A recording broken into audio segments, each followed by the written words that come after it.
Потому что то, что вы отворачиваетесь спиной, и оно не допомагает вызволению полицейского.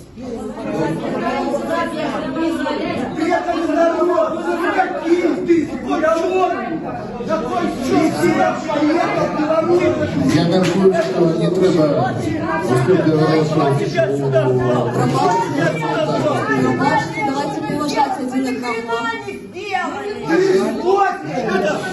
Вот сейчас мы одного давайте.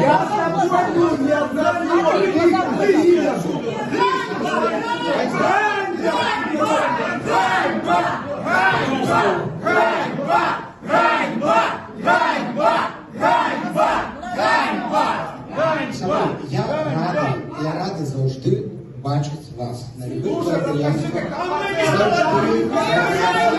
Завжди разом. Ми відкриті. Давайте люди кричимо.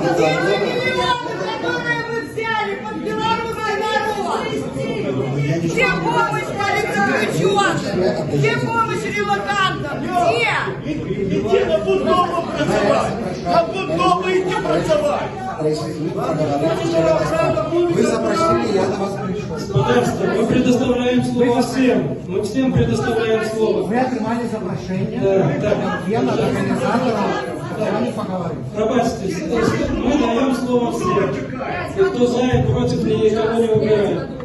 Поэтому будьте добры, если сюда пришли, послушайте. Какой бы, как бы вы ни относились, Мы пришли до вас поговорить. Организаторы, ваши запросили, я специально на вас приехал.